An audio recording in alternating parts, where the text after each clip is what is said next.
How do we as individuals become, in a way, better leaders of our own lives?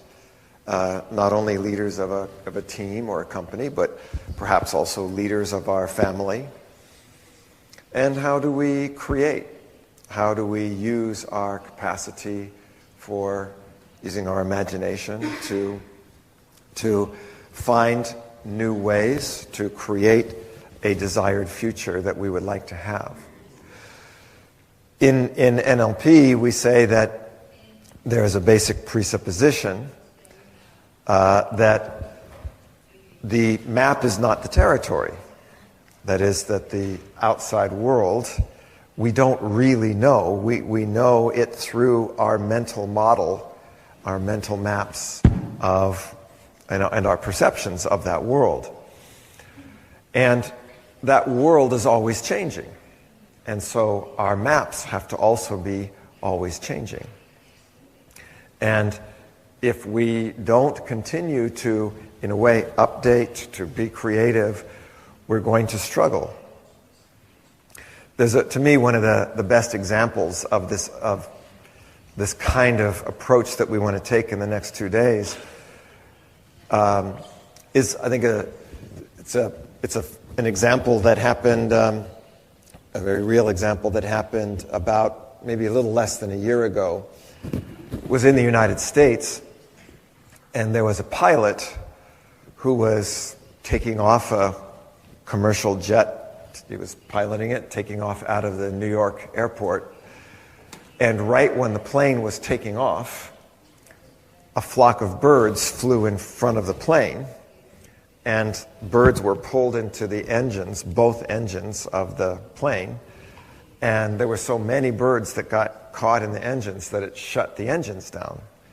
So here is this plane taking off, and all of a sudden, both engines are stopped. And he has almost 200 people on board the airplane.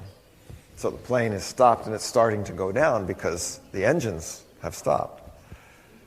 Well, the people at the airport are telling him to turn around and come back. Well, he realizes very quickly that he's never going to make it back with no engine.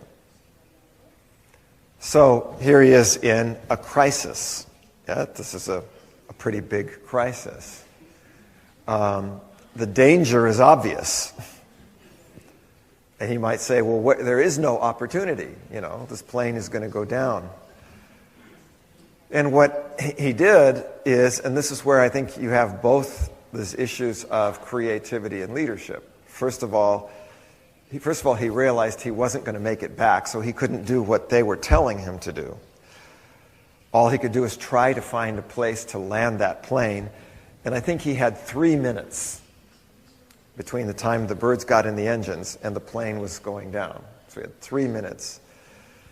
So all he could do is he looked around and he found, and by the way, it's not the kind of thing where he either has the time, nor is he going to be able to find, if he looks in his pilot manual, what to do when you're taking off. Birds are in both engines, and the plane is going down. So there is no training for it. It's an unexpected situation. So you have to create the solution. Nobody's going to tell you. There's no rules to follow. So he has to create the solution. The only flat place he could see that didn't have buildings in New York City was the river, the Hudson River. So because there's no engines, he was able to maneuver the plane around, and he landed it on the water in just the right place so that boats could get to the plane, and they got everybody off of the plane before it sank. So every single person was saved. They called it the miracle of the Hudson. And afterwards, they were saying, they were interviewing this pilot and saying, wow, you seem so calm. They said, weren't you afraid? And he said, listen, I was never been more terrified in my life. I'm not crazy. But, and I think this is where, again, this issue of leadership comes in, you start with self-leadership. In NLP, we talk about state management, to be able to manage my inner state so that even when there is great danger, I'm not going to get lost in panic. Even if I am in a situation where I've never been more terrified in my life, I don't lose control. I'm able to stay centered, stay calm. And if I can lead myself, then I can lead the airplane. If I can't lead myself, I won't be able to fly the airplane.